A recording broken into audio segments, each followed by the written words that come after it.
பத்திரிகை நண்பர்கள், ஊடக நண்பர்கள் அப்படிலாம் பிரிச்சு சொல்லாம வெறும் நண்பர்கள் நான் சொல்றேன். காரணம் என்னன்னா, என்னுடைய வாழ்க்கையில வந்து நண்பர்கள் வந்து இல்லைன்னு கூட சொல்லலாம், குறைவுன்னு சொல்றதை விட இல்லைன்னு கூட சொல்லலாம். இது வரைக்கும் நான் அந்த மாதிரியான ஒரு சந்தோஷத்தை அனுபவிச்சிருக்கேன். பட் இல்லைங்க நிறைய நண்பர்கள் எனக்கு சேர்ந்திருக்காங்க. இந்த நிகழ்ச்சியோட முக்கிய விருந்தினர்கள்னு மேடையில் வேற யாருமே இல்லை. மேடைக்கு பதிலா எனக்கு எதிர்க்க இருக்கவங்க தான் இந்த மேடை.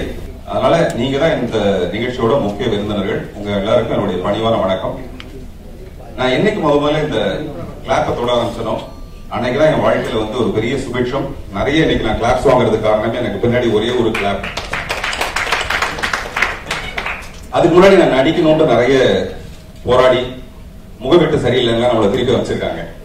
அப்புறம் பாக்யராஜ் சார்ட்ட போய் நான் அசிஸ்டன்ட் டைரக்டரா சேர்ந்து முதல்ல என்னைக்கு இந்த கிளாப்பை நான் கையில் எடுத்தனும் அன்னைக்குதான் என்னுடைய வாழ்க்கை ரொம்ப பிரகாசமா மாறிச்சு. அதனால இந்த கிளாப் வந்து என்னுடைய குலதெய்வம் மாறி. நான் நிறைய பேச போறேன். அதுக்கு முன்னாடி இப்போ தர்மா கிளாப்.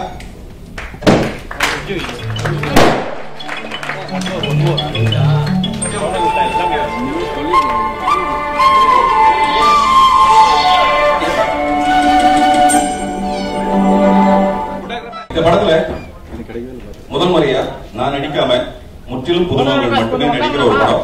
பட் படம் பார்க்கும்போது உங்களுக்கு தெரியாது இவங்க எல்லாம் புதுமுகங்கள்னு சொல்லிட்டு. எல்லாருமே பயங்கர திறமைசாலிங்க. பாருங்க எல்லாம் சிரிக்க எவ்வளவு அழகா இருக்காங்க பாருங்க. இவங்களோட கிளாப்காக வெயிட் பண்றேன். ஆமா மறந்து நான் கிளாப்னு சொன்னது வந்து சரி நான் புரிஞ்சுக்க அடிப்பாங்கன்னு நினைச்சேன், மறந்து போயிட்டேன். கொஞ்சம் எல்லாம் பயங்கர சந்தோஷமா இன்னொரு கிளாப் பண்ணுங்களேன்.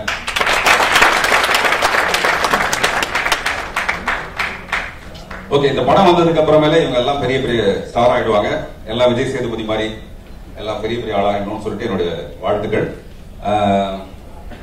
இந்த படத்தின் தயாரிப்பாளர் திரு கே சந்திரமோகன் அவர்களை மேடை கிடைக்கிறேன். எல்லாம் ஜோரா ஒரு தடவை கை தட்டுவாங்க. நான் நிறைய மேடையில சொல்லுவேன், கை தட்டுறது வந்து ரொம்ப நல்லது, நமக்கே ரொம்ப நல்லது. இந்த கையில இருக்கிற நரம்புகள்லாம் வந்து ஆக்டிவேட் ஆகி பிளட் சர்க்குலேஷன் ரொம்ப பிரமாதமா இருக்கும். அதனால நல்லா ஒரு தடவை கை தட்டுறீங்க, சொல்ல முடியும். அப்புறம் பார்வையாளர்கள் யாருமே இல்லை, நீங்க கரெக்டாதான் உண்டு. கிட்டத்தட்ட 2 வருஷத்துல நான் வந்து ஒரு 40-50 ஸ்கிரிப்ட் ரெடி பண்ணிருக்கேன். சாட்டிஸ்ஃபை ஆகாம இந்த ஸ்கிரிப்ட் எனக்கு ரெடி ஆனதுக்கு அப்புறம் தான் நம்ம படம் பண்ணலான்ற ஒரு முடிவுக்கு நான் வந்தேன்.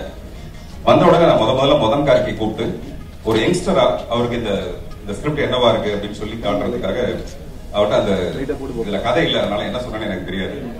அது ஸ்கிரீன் பிளே மட்டும் சொன்னேன், இப்படிதான் இந்த படம் போகுது. நான் அடிக்கடி ஃபீல் பண்ற ஒரு விஷயம் என்னன்னா, நம்ம வாழ்க்கை வந்து எந்த கதையோட அடிப்படையில இருக்கிறது கிடையாது. சினிமால மட்டும் தான் நம்ம ஒரு கதை சொல்லுவோம், 20 நிமிஷத்துல இதான் கதையில ஆரம்பிச்சுட்டு அதுக்கு ஒரு இன்ட்ரோல் பிளாக் ஒண்ணு பேங் ஒண்ணு குழந்தைய போட்டு தாண்டுவாங்க, இல்லாட்டி புருஷன் போட்டாடி 2 பேரும் பிரிஞ்சு போவாங்க.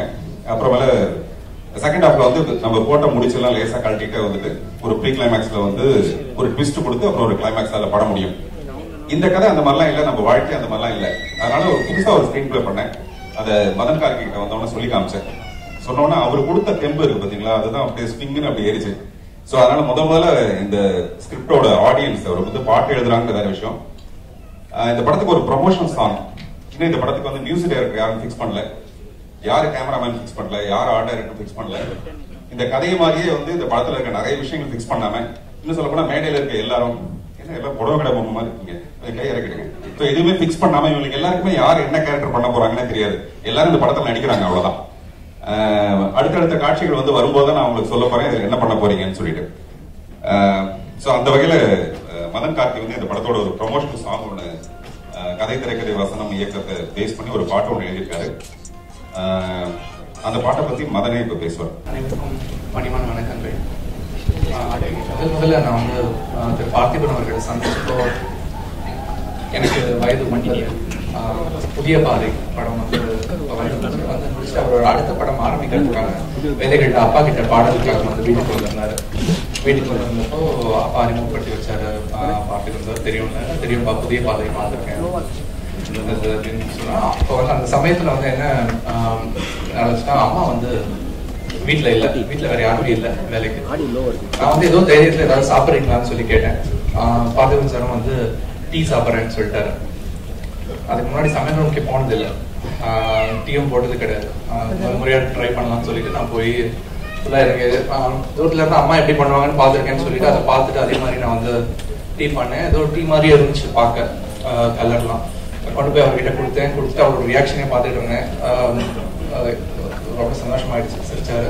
நல்லா இருக்கு டீன்னு சொல்லிட்டு ஃபுல்லா டீ குடிச்சிட்டு அப்பா கிட்ட சொல்லிட்டு அவர் கிளம்பிட்டாரு. அப்புறம் அப்பா கிட்ட அவங்க டீலாம் போட தெரியுமா அப்படின்னு கேட்டாரு. இல்லப்பா நீ தான் ஃபர்ஸ்ட் டைம் ட்ரை பண்ணேன், ரொம்ப சந்தோஷமா இருந்துச்சு, அவருக்கு பிடிச்சிருந்துச்சு சொன்னாரு. பரவாயில்லையே அப்படின்னாரு. அப்புறம் நான் உள்ள போயிட்டு அந்த டீ குடிச்சு பார்த்தேன். அந்த குடிச்சு பார்க்கும்போது தான் எனக்கு தெரிஞ்சது பார்த்திபன் சார் வந்து எவ்வளவு ஒரு மனிதாபிமானம் உள்ள ஒரு நடிகர் அப்படின்ட்டு. ஏன்னா அந்த இதுல வந்து நான் சக்கரை போடல, டீ தூள வடிகட்டல, பால் அப்படியே கொட்டி வச்சிருந்தேன். எல்லாமே அப்படியே இருந்துச்சு, டீ தூளோட இருந்துச்சு. பார்த்திபன் சார் வந்து சமீபத்துல ரிங் பண்ணி இந்த படத்தோட கதை சொல்லிட்டு இந்த படத்துக்கு பாட்டு எழுதணும்னு சொன்னப்போ எனக்கு இதுதான் ஃபிளாஷ்பேக் ஃபர்ஸ்ட் வந்துச்சு. எனக்கு இது முதல்ல இந்த காட்சி தான் எனக்கு ஞாபகம் வந்துச்சு. சரி, நான் அப்படி போட்டு அவ்வளவு மோசமான டீயே ஒத்துக்கிட்டாரு, நான் எழுதுற பாட்டை கண்டிப்பா ஒத்துப்பாருன்ற ஒரு நம்பிக்கையில நான் வந்து பாடல் எழுத ஆரம்பிச்சேன். எனக்கு அவர் கதை சொன்னப்பவே வந்து ரொம்ப பிடிச்சது. ஏன்னா அந்த படத்தோட டேக்லைன்ல இருக்கிற மாதிரி கதை இல்லாம ஒரு கதை எப்படி பண்ணலாம் அப்படின்ற ஒரு கான்செப்ட். பார்த்திபன் சாரோட படங்கள் நிறைய படங்கள் வந்து எனக்கு அவரோட படங்கள்ல ஹவுஸ்ஃபுல் படம் வந்து ரொம்ப பிடிக்கும். ஸோ அது மாதிரி ரொம்ப வித்தியாசமான முயற்சிகள் ஒவ்வொரு வாட்டியும் அவர் எடுப்பாரு. நிறைய வெற்றி படங்கள் கொடுத்திருக்காரு, நிறைய வித்தியாசமான படங்கள் வந்து முயற்சி பண்ணியிருக்காரு. ஆனா இந்த படம் வந்து இது வெளிவரத்துக்கான ரொம்ப ஒரு நல்ல ஒரு நேரம் அப்படின்னு எனக்கு தோணுச்சு. ஒரு இந்த மாதிரியான ஒரு போஸ்ட் மாடர்ன் ஒரு திங்கிங், இந்த மாதிரியான ஒரு ரொம்ப டிஃப்ரெண்டான ஸ்டைல்ல ஒரு கதை நரேட் பண்றது எனக்கு ரொம்ப பிடிக்கும். நான் பாக்குற படங்கள் எனக்கு ரொம்ப பிடிக்கும். இந்த படமும் அதே மாதிரி எனக்கு வந்துருந்துச்சு. அதனால நான் ரொம்ப சந்தோஷப்பட்டேன் இந்த படத்தை நான் ஒர்க் பண்றேன் சார்னு சொல்லிட்டு. இந்த படத்துக்கு கதை, திரைக்கதை, வசனம், இயக்கம் இந்த 4 தலைப்புல வந்து ஒரு பாடல். இந்த ஒவ்வொரு செக்ஷன் பத்தியும் சில வரிகள் எழுதியிருந்தேன். ஏன்னா நான் இதை எழுத ஆரம்பிச்சப்போ யார் வந்து இசையமைக்க போறாங்கன்னு தெரியல. ஆனா முதல்ல நான் எழுத ஆரம்பிச்சுட்டு அதுக்கப்புறம் தான் வந்து நம்ம அல்போன்ஸ் அவர்கள் வந்து சந்திச்சேன். அல்போன்ஸ் அவர்கள் வந்து இந்த பாடல் ரொம்ப சாங் அவர் தான் இசையமைச்சிருக்காரு. அவர் வந்து நான் ஏற்கனவே ரஹ்மான் அவர்களோட அலுவலகத்துல வந்து ஒரு வாட்டி சந்திச்சிருக்கேன் ஒரு பாடலுக்காக. அவருக்கு ஆர்வமலை பாட்டு பாடினார் இல்லையா, ஸோ அந்த பாடல் பாடினவர் தான் அவர் தான் இந்த பாட்டு இசையமைச்சிருக்காரு. ரொம்ப நல்ல அனுபவம் இந்த பாட்டு வந்து. ஏன்னா இப்போ ஒரு நேற்று இரவு வந்து ஒரு 8 மணிக்கு ஆரம்பிச்சு இன்னைக்கு மதியம் வந்து ஒரு 11 மணிக்குள்ள இந்த பாட்டை முடிச்சிட்டோம். ஸோ அந்த வேகத்துல வந்து இந்த பாட்டு பண்ணியிருக்கோம். உங்களுக்கான அந்த பாடலோட வரிகள். கதை. காத்தில் கதை இருக்கே, இந்த மண்ணில் கதை இருக்கே, செய்தாலும் கதை இருக்கே, தோத்தாலும் கதை இருக்கே, சொல்லாம மனசுக்குள்ள எத்தனையோ கதை இருக்கே, காத்தில் கதை இருக்கே, இந்த மண்ணில் கதை இருக்கே, கதையில்லா நிமிஷம் இல்ல, கதையில்லா மனுஷன் இல்ல, உன்னோட வாழ்க்கை இல்ல, கதை இல்லனா நீ எதுவும் இல்ல, காத்தில் கதை இருக்கே, இந்த மண்ணில் கதை இருக்கே. பொஞ்சாதிய தோத்த பயலுக போரில் செய்ச்ச கதை இருக்கே, பொஞ்சாதிய மீட்டுட்டு வார குரங்கு கூட்ட படை இருக்கே, அவ கோபம் பெருகி முலைய திருகி ஊரை எரிச்ச கதை இருக்கே, அதில் கருகி பறந்த காக்கா வாயில் பாட்டி சுட்ட வடை இருக்கே, காத்தில் கதை இருக்கே, இந்த மண்ணில் கதை இருக்கே. திரைக்கதை. பின்ன வந்த ஆம நெஞ்ச முன்ன போக ஏங்க வச்சான், முன்ன போன முயலுக்குள்ள திமிர தந்து தூங்க வச்சான், கதையை முடிக்கும் போது பாவி கேள்வி ஒண்ணு அங்க வச்சான், வேதாளத்தை திரும்பி போய் மரத்து மேல தொங்க வச்சான், கதையனால துண்டா வெட்டி அதையும் இதையும் மாத்திட்டான், வெட்டி வேலை ஏன்னு கேட்டா திரைக்கதைன்னு சொல்லிட்டான், காத்தில் கதை இருக்கே, இந்த மண்ணில் கதை இருக்கே. வசனம். பாம்பு சொன்ன வசனம் கேட்டு பழத்தை ஒருத்தி கடிச்சு தொலைச்சா, அது சொல்லி கொடுத்த வசனம் பேசி ஒருத்த மனச முழுசா கலைச்சா, பாவம் விதைச்சா, பழம் பழமா செய்தி சொல்ல பல பழமொழி கொட்டி கிடக்கும், நரியின் மனசு தேத்த கூட சீச்சி ஞான பழமும் புளிக்கும், அந்த பழத்துக்காக தம்பிக்காரன் உலகம் சுத்தி வந்தானே, பேச தெரிஞ்ச அண்ணன்காரன் அம்மா அப்பா உலகம் என்னானே, அந்த உலகம் தான் மேடைன்னா நீ நான் தான் நடிகன்னா, நம்மோட ஆட்டத்தெல்லாம் விசில் அடிச்சு யார் ரசிப்பா, காத்தில் கதை இருக்கு, இந்த மண்ணில் கதை இருக்கு. இயக்கம். கோடி கோடி மனுஷ கதைய பூமிக்குள்ள பூட்டி வச்சான், பூமியத்தான் உருள விட்டு நம்ம எல்லாம் ஆட்டி வச்சான், பொறப்பு பொழப்பு இறப்புக்கெல்லாம் தினமும் நம்ம பாட வச்சான், அடுத்த வேளை வகுத்துக்காக நம்ம சண்டை போட வச்சான், முடிவு என்ன தேட வச்சான், காத்தில் கதை இருக்கே, இந்த மண்ணில் கதை இருக்கே. நன்றி. நன்றி மதன் கார்த்திக். அவர் வந்து கதை சொல்லி முடிச்ச கொஞ்ச நாள் கழிச்சு என்ன ஒரு நாள் கூப்பிட்டு சொன்னாரு, சார் உங்க படம் வந்து இன்செப்ஷன் மாதிரியான ஒரு 4 லேயர்ஸ்ல இருக்கு, தோண்டி பார்த்தோம்னா உள்ளுக்குள்ள வேலை ஒரு 4 லேயர் இருக்கு அப்படின்லாம். உண்மையான விஷயம் எனக்கே தெரியல, நான் கதை சொல்லிட்டு அதோட விட்டுட்டேன். அவர் தான் அந்த மாதிரி ஒரு விஷயம் சொன்னோன்னா இன்செப்ஷன் மாதிரியா அப்படின்னு ஒரு பெரிய சந்தோஷம் வந்தது. அந்த மாதிரி சந்தோஷத்தை மதன் கார்கே எனக்கு கொடுத்தார். அப்புறம் இந்த முதல் பாடலை ஒரு இசையமைப்பாளர் அவர் வந்து ஆரோமலைன்னு சொல்லிட்டு விண்ணை தாண்டி ஒரு படத்துல ஆரோமலை பாடலை பாடியவர். அவர் வந்து கேரளால ஒரு மிகப்பெரிய இசையமைப்பாளர். எனக்கு வந்து தங்கமீன்கள் படத்துல அவர் ஒரு பாட்டு பாடியிருந்தார், எனக்கு ரொம்ப பிடிச்சது. அவர் எப்படியே தேடி கண்டுபிடிச்சு, வழக்கமா வந்து கேரளாவுக்கு போய் எல்லாம் ஹீரோயினை தான் தேடுவாங்க, நான் போய் ஒரு மியூசிக் டைரக்டரை தேடினேன். அவர் வந்து இந்த பாட்டை பண்ண நல்லா இருக்குன்னு சொல்லிட்டு, அப்புறம் இந்த கதையில வர மாதிரியே ரொம்ப அவசர அவசரமா முந்தா நாள் முடிவு பண்ணி நேற்று நைட் அவர் இங்க வந்து நேற்று விடிய விடிய அந்த சிச்சுவேஷனை சொல்லி, அவர் வரும்போது வேற ஒரு டியூனோட வந்தாரு, இங்க வந்து பாட்டு மாறி மறுபடியும் டியூனு மாறி டியூனுக்காக பாட்டு மாறி அப்படி விடிய விடிய ரொம்ப அவசர அவசரமா பண்ண ஒரு பாடல் இது. அந்த இசையமைப்பாளரை இப்ப நான் கூப்பிட போறேன். எல்லாம் உங்களுடைய ஜோரான கைத்தட்டலோட Alphonse Joseph.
Actually, it's the first time I'm singing and composing a song like this.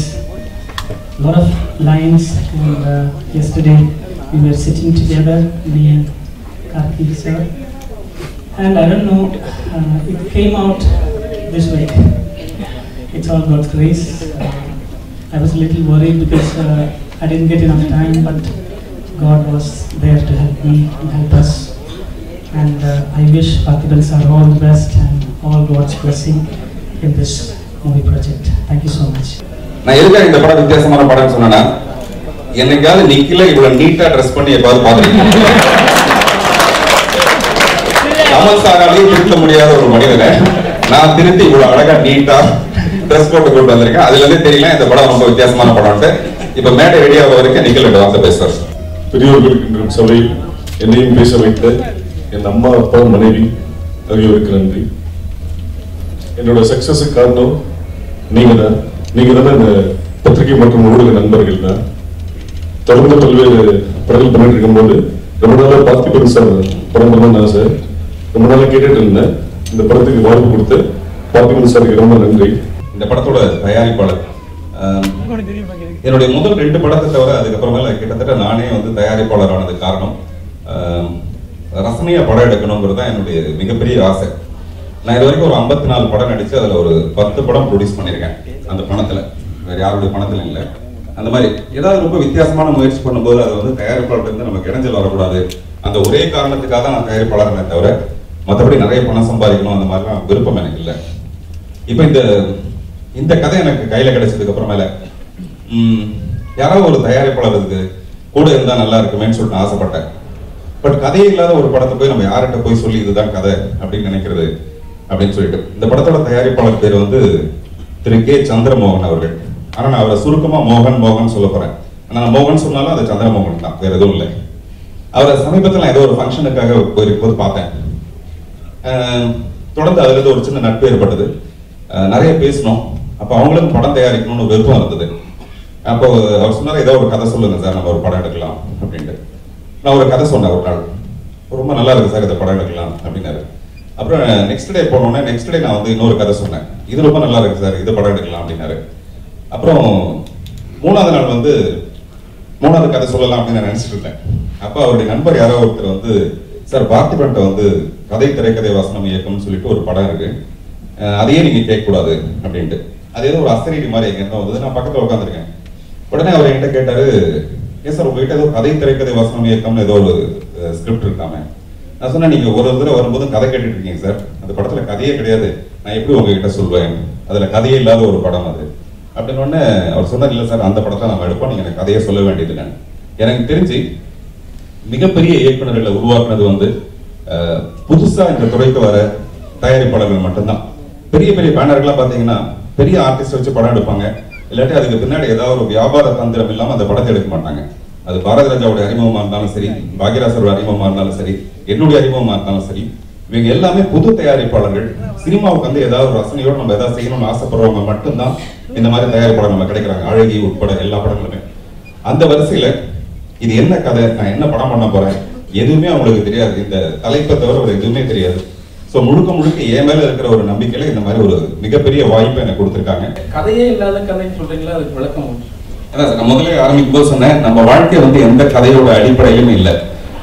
Hang ஓவர்னு ஒரு படம், ஹேங் ஓவர்னு ஒரு படத்துல பாத்தீங்கன்னா கதவை திறந்து உள்ள போகும், உள்ள வந்து பாத்ரூம்குள்ள ஒரு புலி இருக்கும். ஒரு பாத்ரூம்குள்ள புலி எப்படி இருக்கும்னு சொல்லிட்டு ஆரம்பிச்சாங்க வந்து கதை சொல்லிட்டு இருப்பாங்க.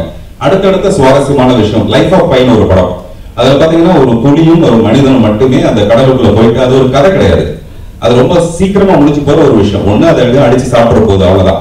அடுத்தடுத்த நிகழ்வுகள் அவங்க எப்படி தப்பிக்க போறாங்கிற ஒரு சின்ன விஷயம் மட்டுமே ஒரு படமா எடுத்துட்டு போனாங்க. அந்த மாதிரி நம்ம வாழ்க்கை அந்த மாதிரிதான். நம்ம ஒரு 2 நாளைக்கு முன்னாடி நமக்கு தெரியாது இப்படி ஒரு சந்திப்பு நமக்குள்ள இருக்க போகுதுன்னு, விடிஞ்சா என்ன நடக்க போகுதுன்னு நமக்கு தெரியாது. அடுத்தடுத்த நிமிஷங்களோட சுவாரஸ்யம் தான் வந்து நம்ம வாழ்க்கை. அதே மாதிரி இந்த படத்துல வந்து கதைன்னு ஒண்ணு சொல்லாம அது படத்துக்குள்ளே நாங்க கிண்டல் பண்றோம்.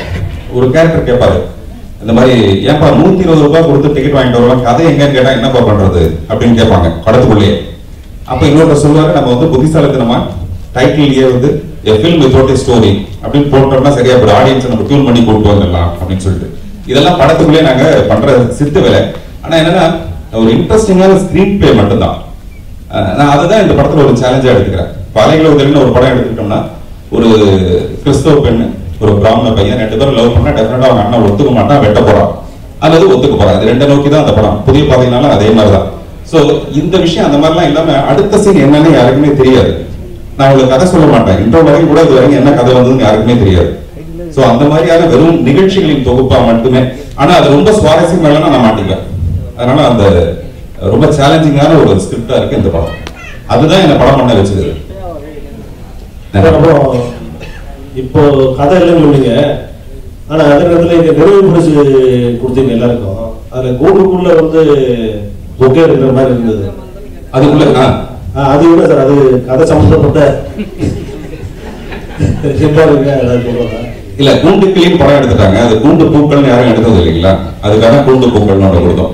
இல்ல அது பாக்குறதுக்கு அழகா இருந்தது. வழக்கமா வந்து பாத்தீங்கன்னா பொக்கே கொடுக்கும்போது இல்ல, சரி பொக்கே கொடுக்குறாங்கன்ற ஒரு விஷயம் இருக்கும். அந்த கூண்டுக்குள்ள இருக்கிற பூக்கள்ங்கிறது ரொம்ப அழகா இருந்தது. அழகை தவிர வேற எதுவும் பெரிய விசேஷம் இல்லை. நீங்க டைரக்ட் பண்ண படத்துல உங்க நடிப்பு தானே பலம், ஏன் இதுல நீங்க நடிக்க மாட்டீங்க? நல்ல கேள்வி. நான் அடிக்கடி இந்த மாதிரி கேட்காது. என்னன்னா இப்போ 1001 மாதிரி படங்கள் வேற ஒரு டைரக்டரோட இயக்கத்தை நான் பண்ணும்போது அவருடைய ஹேண்ட்லிங்ல அவருடைய இயக்கத்தை நான் பண்ணும்போது என்னன்னா முழுமையான புதுசான வேற ஏதோ ஒரு பார்க்க முடியுது உங்களால.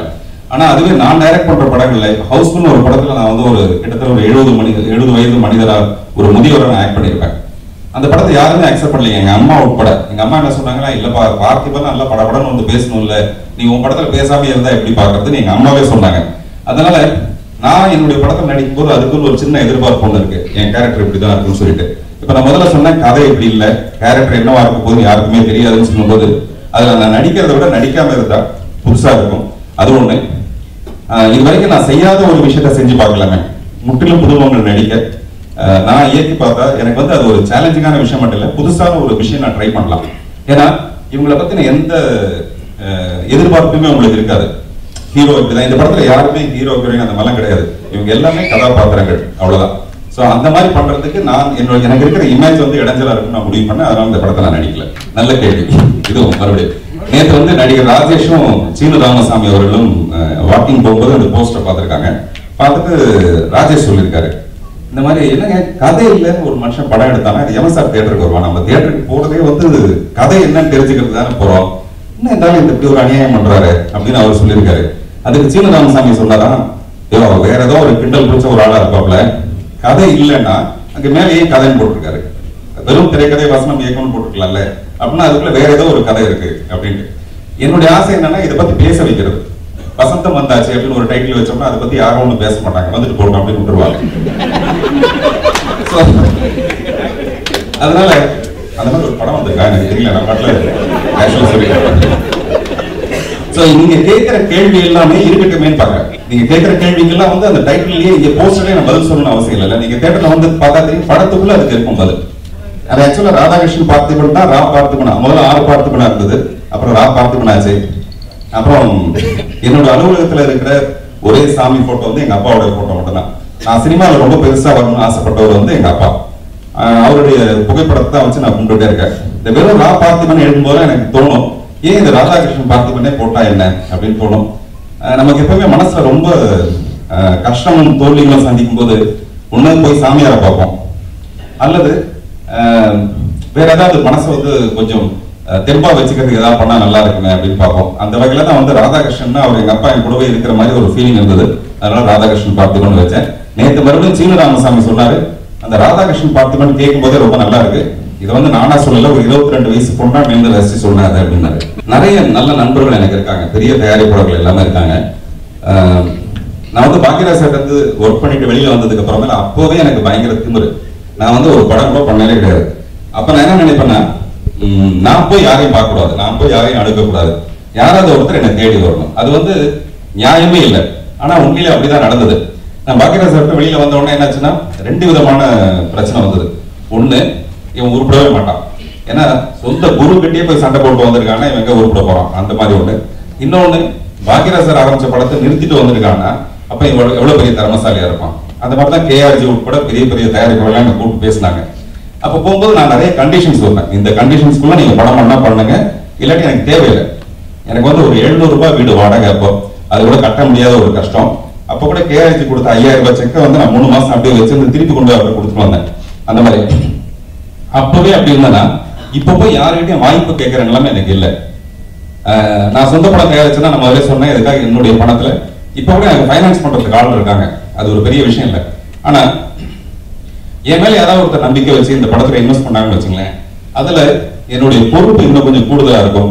நம்ம மேல ஒருத்தர் வச்சிருக்க நம்பிக்கை வந்து நம்ம காப்பாற்றணுங்கிற விஷயம் வந்து இன்னும் கொஞ்சம் அதிகமா இருக்கும்.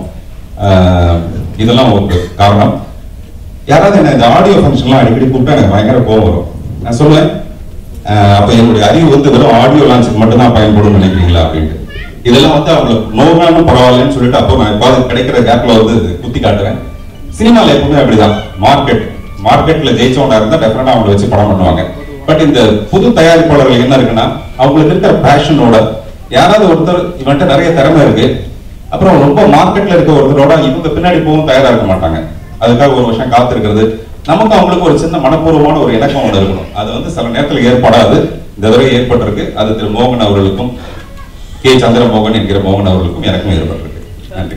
இல்ல சார், இந்த படத்தில் நிறைய காமெடி இருக்கு, பட் காமெடியை பேஸ் பண்ணிட்டு ஒரு விஷயம் நம்மள இட்ஸ் அபவுட் ஃபிலிம் தான். ஒரு ஃபில்ம் மேக்கிங்கை பத்தின ஒரு படம். இது ரொம்ப அவசரமா செய்யப்பட்ட ஒரு பாடல். அவர் வந்து மதர் டங் வந்து மலையாளம் அவருக்கு. அவர் வந்து முதல் முறையா தமிழ்ல பாடுற, முதல் முறையால ரெக்கார்டிங் தேட்டர்ல பாடுறது வேற விஷயம், இந்த மாதிரி சபையில பாடுறது ஒரு விஷயம். அவர் ப்ராப்பரான ஒரு பெரிய என்ன சொல்லுவாங்க, பயிற்சி இல்லாம பண்ண ஒரு பாடல். இது வந்து ரெக்கார்ட் ஆகி வரும்போது டெஃபினட்டா நல்லா வரும் நம்பிக்கை இருக்கு. இல்ல சார், நான் நடிக்கல, இந்த படத்தை நான் நடிக்கல. இதுல கதாநாயகி அப்படிலாம் கிடையாது, ஃபியூ கேரக்டர்ஸ் மட்டும் தான் இருக்காங்க. நான் அதான் சொன்னேன், கதாபாத்திரங்கள் மட்டும்தான் இருக்காங்க தவிர இவங்க கதாநாயகினா வழக்கமா எல்லாரும் கேட்பாங்க, ஒரு சாங் இருக்கா, டுவேட் இருக்கான்னு கேட்பாங்க. அந்த மாதிரிலாம் இந்த படத்துல எந்த விதமான டுவேட் இல்லை. நம்மளுடைய ஆடியோ லான்ச்னு ஒரு விஷயத்தை தான் நான் ரொம்ப பெருசா பண்ணணும்னு நினைச்சேன். இந்த ஆரம்ப நல் துவக்கத்தை வந்து உங்க முன்னாடி ஆரம்பிக்கணும்னு ஆசைப்பட்டது தான் என்னுடைய விஷயம். அது ரொம்ப சிறப்பாக நீங்க நடைபெறுத்தி கொடுத்ததுக்கு எனக்கு ரொம்ப நன்றி. மீண்டும் நம்ம வந்து இந்த படத்தோட ஆடியோ லான்ச்ல சந்திப்போம். நன்றி, வணக்கம். இந்த இடைவெளிங்கிறது வந்து ஆடியன்ஸுக்கு தெரிகிற விஷயம் இல்லை நான் ஃபீல் பண்ணுறேன். ஆடியன்ஸ் வந்து நம்ம படம் எப்போ வருதுன்னா யாரும் காத்துட்டு இருக்கிறதில்ல. அதுவும் என்னுடைய படத்தெல்லாம் எப்போ பார்த்தாலும் என்ன, ஏன் ரஜினி சார் படம் வரல, ஏன் வந்து தலை படம் வரல, எப்போ விஜய் படம் வருதுன்னு தான் நான் உட்பட எதிர்பார்த்துட்டு இருக்கேமே தவிர பார்த்திபன் ஏன் படம் பண்ணலன்னு எனக்கு தெரிஞ்சு யாரும் கேட்குறதா தெரியல. படம் வரும்போது டெஃபினட்டாக பார்க்கலாங்கிற ஒரு எக்ஸ்பெக்டேஷனை கிரியேட் பண்ணுறது மட்டும்தான் என்னோட அபிப்பிராயம். இது வந்து தன்னடக்கம் கிடையாது, அதான் உண்மையான ஒரு நிலை. அதனால் மேபி இந்த படம் வந்து மறுபடியும் இந்த படம் வந்ததுக்கப்புறம் ஏன் அடுத்த படம் லேட் ஆகுதுன்னு வேணால் ஆடியன்ஸ் ஃபீல் பண்ணுற அளவுக்கு இந்த படம் நல்ல படமாக அமையும் நம்பிக்கை இருக்குது. மதன் கார்கி சொன்னது வந்து இந்த ஜென்ரேஷன் நீங்கள் சொல்கிற மாதிரியான ஒரு ஜென்ரேஷனை தாண்டின ஒரு இன்னும் அஹெடாக இருக்கிற ஒரு படம் இது. அதனால் இந்த ஜென்ரேஷன் நீங்கள் எதை சொல்கிறீங்கன்னு தெரியல, நானே இந்த ஜென்ரேஷனுக்கு கீழே இருக்கிறவன் தான். ஸோ அதனால் இந்த படம் வந்து ரொம்ப யூத்ஃபுல்லாக இருக்கும். இந்த டைட்டில் வந்து டிசைனர் இப்படி தான் எழுதினார், அதனால் இந்த டைட்டில் இப்படி இருக்குது. அந்த ஸ்டோரி வந்து ரொம்ப டிஃப்ரெண்ட்டாக இருந்துச்சு. ஏன்னா தமிழுக்கு ரொம்ப புதுசாக இருக்கும். ஒரு இன்செப்ஷனோட ஸ்டைலில் ஒரு மல்டி லேயர்டு கதை இது. ஸோ அதுவே ரொம்ப பியூட்டிஃபுல்லாக இருக்கும்னு நினச்சேன். அந்த படத்துக்கு வந்து பாடல் எழுதுறதுக்கான வாய்ப்பும் எனக்கு கொடுத்தாரு. ஒரு ப்ரொமோஷனல் சாங் இந்த படத்தில் வந்து காத்தில் கதை இருக்குது அப்படின்னு சொல்லிட்டு ஒரு பாடல் ஒன்று எழுதியிருக்கேன். கதை, திரைக்கதை, வசனம், இயக்கம்ன்ற அந்த 4 செக்ஷன்ஸை பற்றி அந்த பாடல் வந்து போகும். நம்ம வந்து வாழ்க்கையில் பார்க்குற கதைகள், நம்ம கேட்ட கதைகள், அந்த கதைகளில் இருக்கிற திரைக்கதை, அதில் இருக்கிற வசனங்கள், அப்புறம் இயக்கம்ன்றது வந்து இது எல்லாத்தையுமே ஒரு ஃபிலாசபிக்கல் பாயிண்ட் ஆஃப் வியூவிலேருந்து எப்படி பார்க்கலாம் அப்படின்ட்டு இந்த பாடல் ஃபுல்லாக வரும். அல்ஃபோன்ஸ் இந்த பாட்டுக்கு இசையமைச்சிருக்காரு, ரொம்ப அழகாக வந்திருக்கு. அல்ஃபோன்ஸ்க்கும் பார்த்திபன் அவர்களுக்கும் என்னுடைய நன்றி. ஃபஸ்ட்டில் வந்து பார்த்திபன் சார் ஃபோன் பண்ணி சொன்னார், ஒரு புதுசாக படம் டைரக்ட் பண்ண போகிறேன், அப்போ வந்து அதில் ஒரு ப்ரொமோ சாங் வேணும், அது பாடணுன்னு ஃபஸ்ட்டில் அவர் சொல்லியாச்சு. அப்போ நான் I was ready to Singh. அப்போ பின்னீடு கூப்பிட்டுட்டு அவர் പറഞ്ഞു, அந்த சிங்கிங் மட்டும் இல்லை, அதனோட மியூசிக்கு பண்ணணும், அந்த ப்ரோமோ சாங்கினோட மியூசிக் பண்ணணும்னு சொல்லியாச்சு. அப்போது ഞാൻ இங்கே சென்னையில் வந்து நேற்றுக்கு நானும் இந்த மதனின் காக்கில் ரிசர்ச் டுகெதர் பார்த்திபன் சார் எல்லாருமே சேர்ந்து டிஸ்கஸ் பண்ணி எப்படி இருக்கணும், டிஃப்ரெண்ட்டாக இருக்கணும், நார்மல் இல்லாமல் கொஞ்சம் டிஃப்ரெண்ட்டாக இருக்கணும். അങ്ങനെ ஃபஸ்ட் டைமில் வந்து லிரிக்கு பார்த்துட்டு we were discussing the meaning and everything. ஒரு நைட்டுக்கு ஒரு 9 o'clock அந்த மாதிரி ஸ்டார்ட் ஆயிடுச்சு. காலையில் 4 o'clock அந்த மாதிரி சாங் எல்லாம் முடிச்சு கொஞ்சம் கரெக்ஷன்ஸ் அந்த மாதிரி எல்லாம் சொல்லி ഇവിടെ இங்கே லைவ் ஆகி அந்த சாங்கை பர்ஃபார்ம் பண்ணிகிட்டு இருக்கு. எனக்கு ரொம்ப சந்தோஷம் இருக்குது. Because Parthiban sir first time அவர் ஒന്നിച്ച് ஒரு வேலை செய்யணும் டுகெதர். அவரோட சிம்பிளிசிட்டி, அவர் அந்த கூல் மைண்டில் எல்லாமே போட்டிருக்கு. அப்போ ரொம்ப சந்தோஷம் அவரோட கூட ஒர்க் பண்ண முடிஞ்சு. I thank God almighty.